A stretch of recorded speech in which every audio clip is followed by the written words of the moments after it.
देखो शहर का हाल क्या हो गया। 2025 के अंत में रूस ने पूरी दुनिया को ऐलान किया कि उसने कुप्यांस्क पर कब्जा कर लिया है।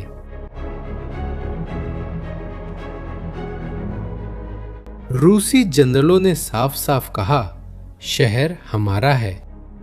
कुछ हफ्तों बाद जो लोग उसमें घुसे थे वे चारों ओर से घिरे थे, बर्तन में बर्फ पिघलाकर पी रहे थे। न खाना था, न पानी, न भागने का रास्ता। और फिर एक असहज सवाल उठता है, रूस ने इस पूरी जंग में जो सबसे चालाक योजना बनाई, सैकड़ों सैनिक गैस पाइपलाइन के अंदर से रेंगते हुए अंधेरे में कई किलोमीटर ताकि शहर के अंदर बिना किसी को दिखे पहुंच सके, आखिर ये योजना नाकाम कैसे हो गई? कैसे ये योजना रूसियों के लिए सबसे बड़ा जाल बन गई? यही कुप्यांस्क में हुआ था। यूक्रेन ने दुश्मन का तुरुप का इक्का पकड़कर उसे चूहेदानी बना दिया। बैठ जाइए क्योंकि ये कहानी बहुत अच्छी है।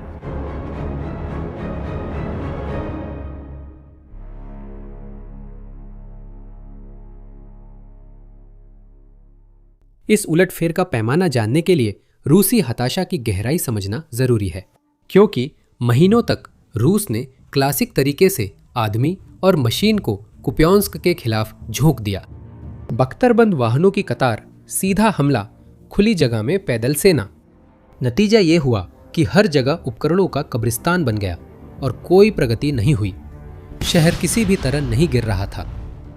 तो रूसी कमान को किसी और विचार की जरूरत थी, और एक विचार आया जिसे मानना पड़ेगा, वह साहसी था। उन्होंने जमीन के नीचे की तरफ रुख किया।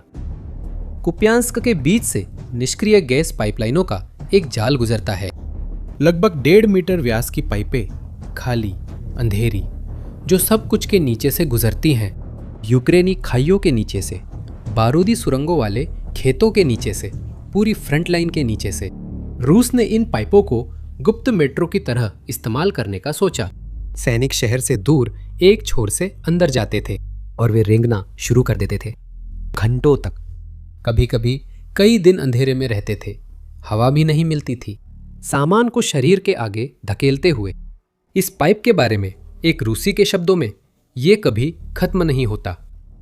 यह अमानवीय था, लेकिन यह काम करता था, क्योंकि यह वही एकमात्र समस्या हल कर देता था जिसे रूस हल नहीं कर पाया था। शहर के पास बिना देखे कैसे पहुंचा जाए, और जमीन के नीचे कोई तुम्हें नहीं देखता।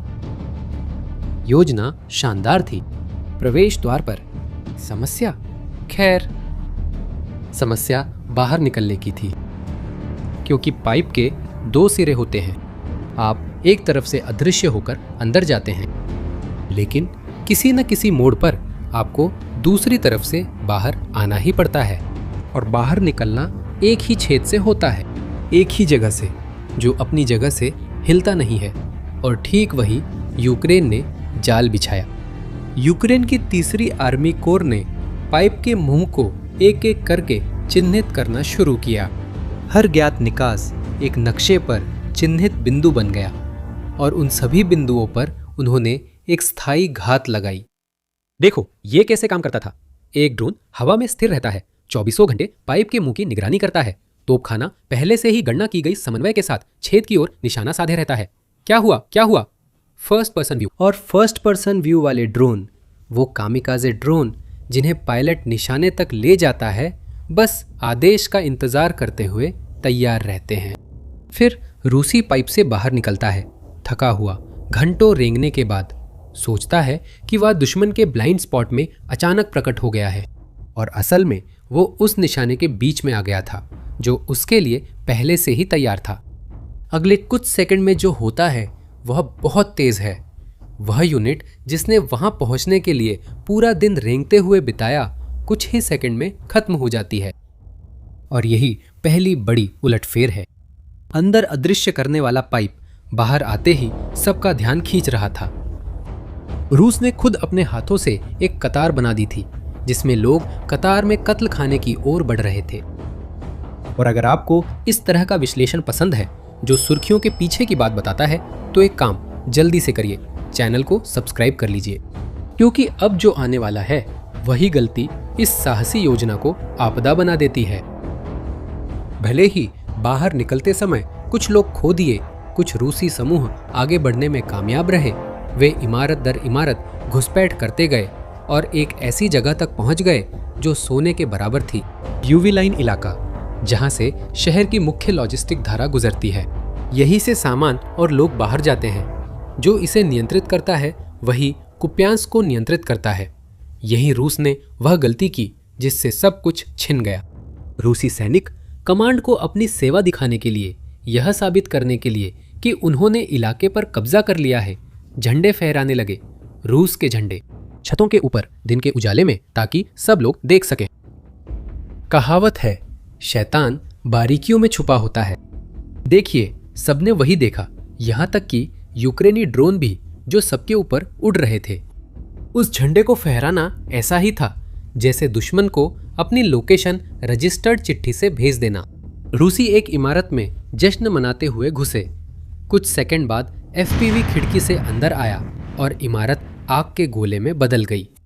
कुछ लोग आग से बच निकलते हैं, लेकिन बाहर दूसरा ड्रोन उनका इंतजार करता है। दोनों से बचकर निकलना नामुमकिन था। जब ये सब हो रहा था, जमीन पर ऊपर एक गर्म दफ्तर में सब कुछ से दूर रूसी कमांड मंच पर आया और देश को ऐलान किया, कुप्यांस्क आज़ाद हो गया है, शहर अब हमारा है। इस पल को अच्छे से याद रखो, क्योंकि ये रूस की इस जंग में सबसे महंगी जीत की घोषणा थी। ठीक उसी पल जब रूसी जनरल जीत का जश्न मना रहे थे, यूक्रेन ने चुपचाप वापसी का रास्ता पकड़ लिया था।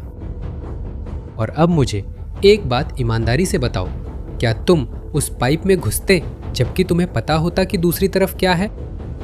देखो, अगर तुम्हें लगता है कि तुमने सब कुछ देख लिया है तो संभल जाओ, क्योंकि अब हालात और भी खराब होने वाले हैं। यूक्रेनी जवाबी हमला शुरू हो गया है। शहर में यह बाहर से अंदर की ओर शुरू हुआ, दक्षिण की ओर की बस्तियों से। यह अक्टूबर 2025 में ही शुरू हो गया था। घर घर जाकर खोज और विनाश की कार्रवाई, कुप्यांस्क के चारों ओर के घेरे को साफ करते हुए, इससे पहले कि घेरा और कस दिया जाए। और इन किनारों को साफ करते हुए यूक्रेनियों ने एक बात महसूस की, रूसी अभी भी पाइपों का इस्तेमाल कर रहे थे। गुप्त मेट्रो अब भी चल रही थी। फिर एक सीधा और कठोर फैसला लिया गया, अगर पाइप ही समस्या है तो पाइप को ही नष्ट कर दो। और अब मैं तुम्हें इस समस्या का यूक्रेनी समाधान दिखाता हूं। ड्रोन बम गिराते हैं, वे गैस पाइपलाइन के ऊपर उड़ते हैं और लाइन के कई हिस्सों पर गोला बारूद गिराते हैं, जिससे सुरंग के टुकड़े टुकड़े हो जाते हैं और पाइप का एक हिस्सा पानी के नीचे से भी गुजरता है। उन्होंने उस हिस्से को भी तोड़ दिया और पानी अंदर घुस गया, जिससे रास्ता डूब गया। अब जरा रुककर सोचो कि अंदर वालों के लिए इसका क्या मतलब है। पाइप अब एक रास्ता नहीं रहा, वो एक दीवार बन गया।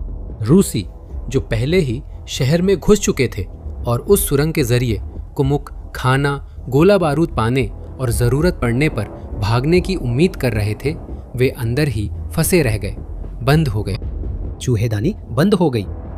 फिर जब दुश्मन शहर में फंसा था, यूक्रेन ने अभियान की सबसे समझदारी से चाल चली। उन्होंने लड़ने का तरीका बदला, क्योंकि पारंपरिक तरीके से हर इमारत साफ करना बहुत महंगा था।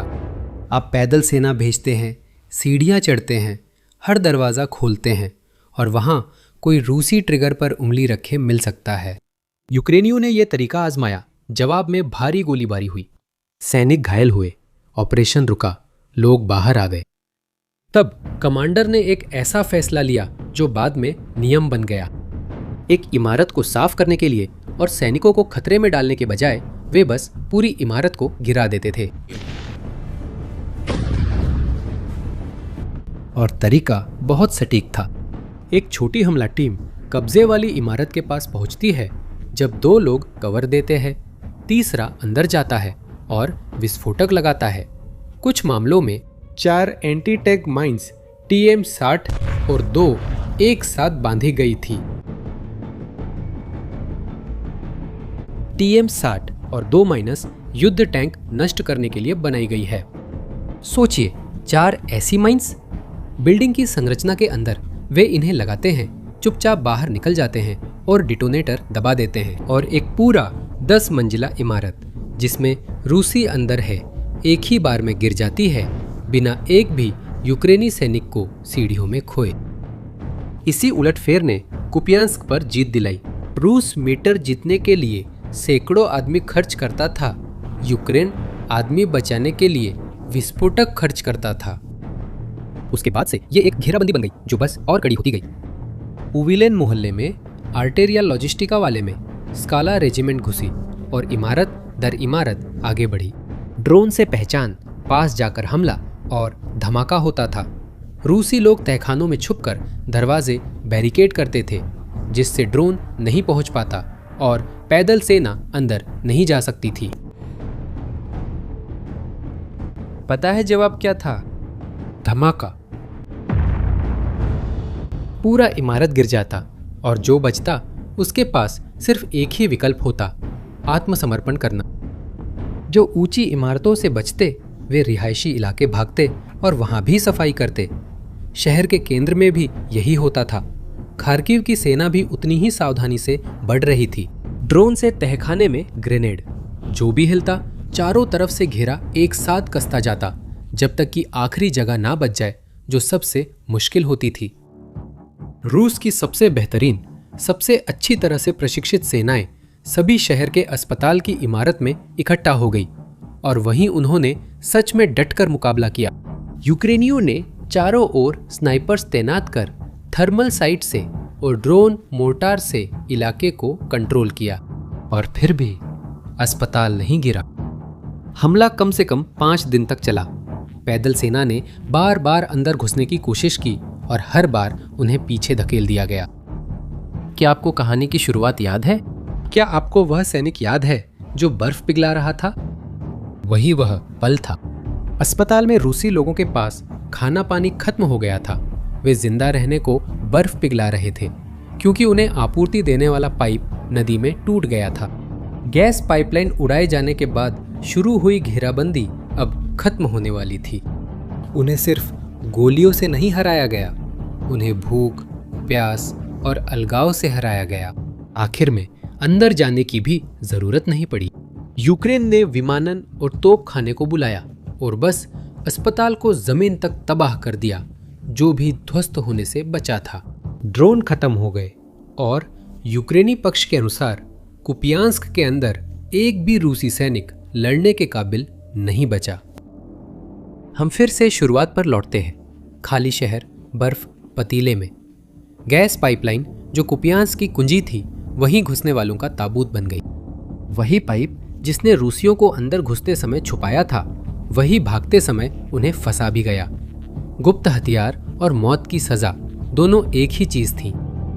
और यही है जो कुपियांस्क इस युद्ध के बारे में सिखाता है। एक ड्रोन युद्ध में अदृश्य बढ़त तब तक रहती है जब तक कोई बाहर निकलते वक्त कैमरा नहीं तानता। जो शॉर्टकट सच होने के लिए बहुत अच्छा लगे, बिना कवर सप्लाई के, वो कोई जीनियस आइडिया नहीं बल्कि कैमरे के सामने धीरे धीरे आत्महत्या है। रूस अपने सैनिकों की हिम्मत की कमी से नहीं हारा बल्कि उन लोगों के घमंड से हारा जिन्होंने उन्हें उस जाल में भेजा और समय से पहले ही जीत का जश्न मना लिया। अगर आपको ये विश्लेषण पसंद आया हो तो सपोर्ट करें और चैनल को सब्सक्राइब करें। इससे आप युद्ध से जुड़ी हर खबर से अपडेट रहेंगे और कमेंट्स में मुझे बता सकते हैं। आखिरकार कुपियांस्क में रूसियों को किसने गिराया? यूक्रेनियों की चालाकी या खुद रूसी कमांड का घमंड? मेरी अपनी राय है, आपकी राय भी जानना चाहता हूं। अगले वीडियो में मिलते हैं।